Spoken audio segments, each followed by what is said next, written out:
My son has been off his mission for a year, struggled with pornography before, but did well in his mission. Struggling a bit now as I've talked to him and tried to encourage him to read your book. I'm gathering intuitively that he's maybe not looking at porn as much as masturbating. He continues to go to the temple, etc. Says he sometimes doesn't feel fully worthy. Can not looking at porn but just masturbating be a step in the right direction? And what can I say to help him master when he needs a physical release for him to do? He's not feeling like he needs to be in the Mentorship class, but seems to listen to me and trust what I have to say.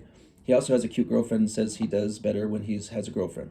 The first thing I want to address in this, and thank you for your courage to ask it, is when he needs a physical release.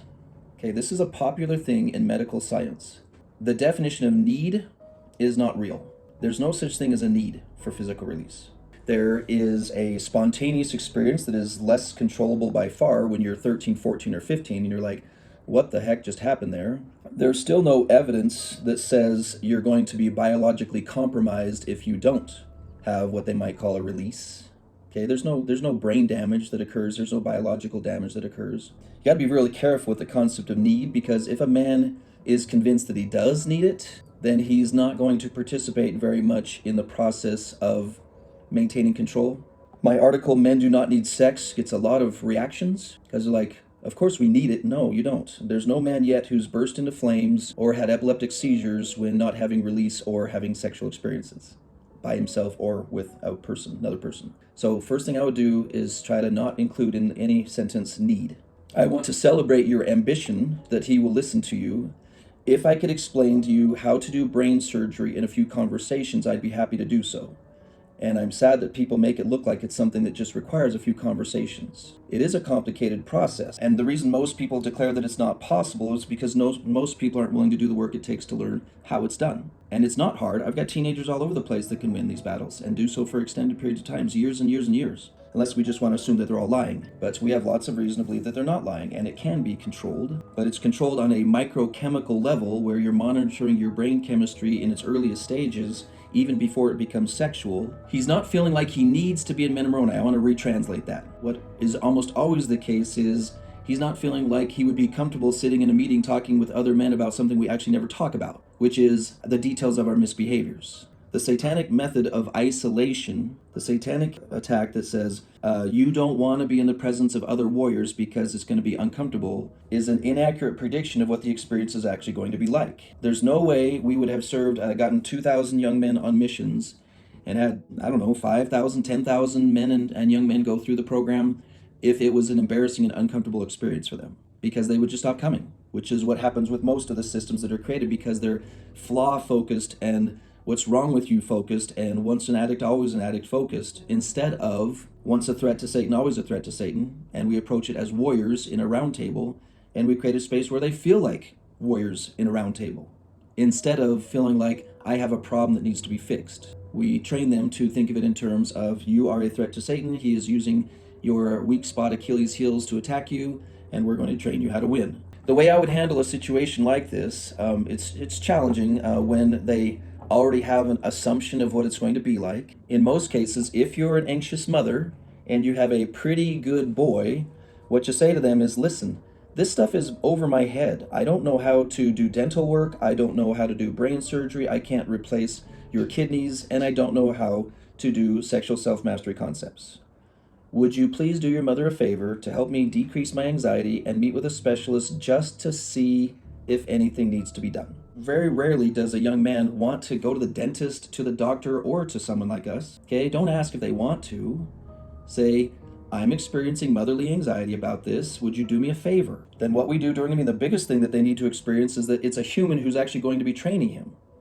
He could possibly be getting married in the next 9 months. Are there some men that do very well married? Okay, I'm going to scream, but I'm not going to scream.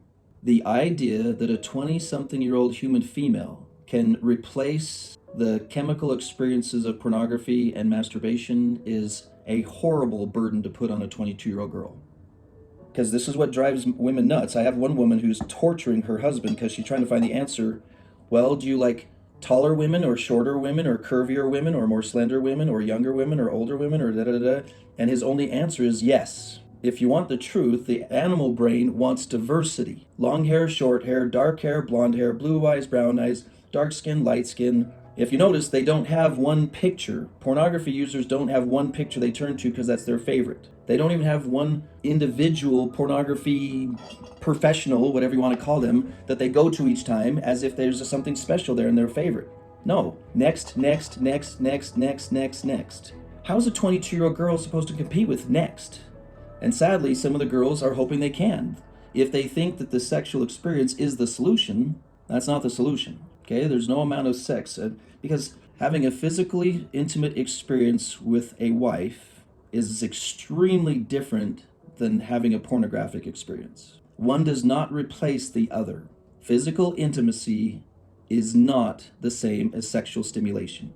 Not even close. If you're finding this video helpful or want to help us reach others in need, don't forget to like, comment, and subscribe because it really supports our channel. Thank you.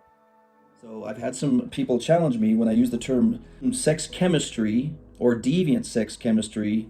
I've got guys who have pretty good sex lives with their wives and they're still pornography users, and I ask them, how are they different? And they're all night and day. They're two completely different experiences. So ladies, there is no human female that can replace the experience of pornography and masturbation. And so the idea to imply that that's going to be the case is he will probably, if he's a user, he'll be using within 1 year of his wedding if he doesn't understand the difference.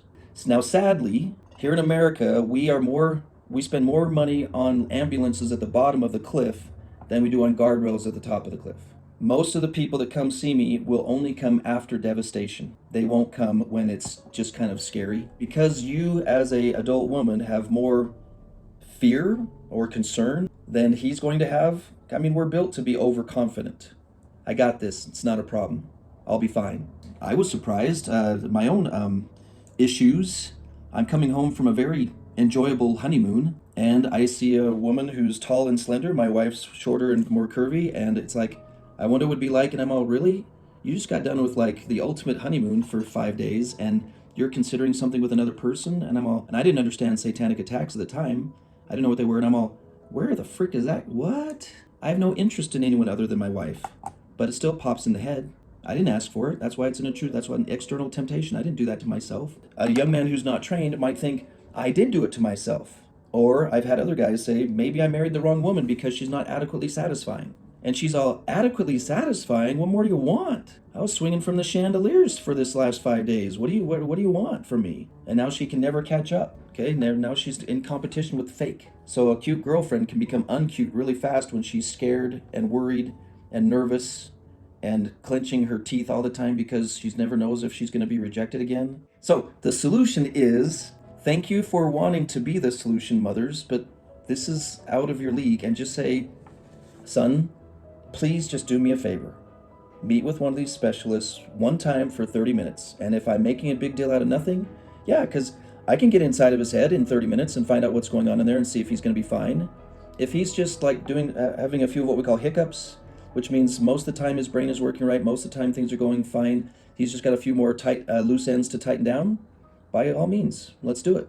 Just make sure he's in good shape. Part of the problem isn't the behavior, it's the mentality. It's the mindset that I already know everything I need to know about human sexuality before I get married. There's a few words that men, because we are so driven by a foundational element is confidence and competence, anything that gives us the sensation of feeling stupid or incapable, it's normal for us to have reactions to it if we haven't trained ourselves to not have reactions to it.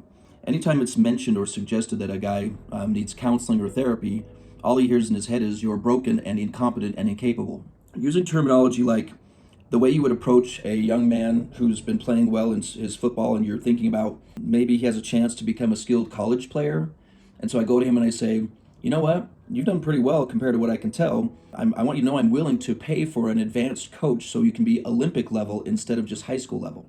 I had a bishop from a BYU Idaho ward consult with me earlier this week, and he said 90% of the young men in his ward are dealing with sexual self-mastery issues. 90% at BYU Idaho. And so normal would be to win some battles. So if this young man is comparing himself to other young men, he's actually above average. So to say you have a problem, compared to who? But to say you're doing well, would you like to do even better? So you use a trainer to go from good to great. When you're approaching a young man who's trying to do well, Treat him like an athlete in high school that's trying to do well, and he has the ambitions of doing great. And so, what do? We sign them up with a advanced personal trainer to go from a good athlete to a college or professional level athlete. That's what we do. We train them to be way above average, because average is lost battles every week, but they don't even call them lost battles. If you don't know this, there are many high school locker rooms where they brag about their pornography use and their sexual escapades. And it's a sign of manliness to be sexually liberated. And so a guy can even be shamed into wanting to have sexual self-mastery. So we have a guy here who wants to do it. Treat him like he's already above average. Don't treat it like he has a problem.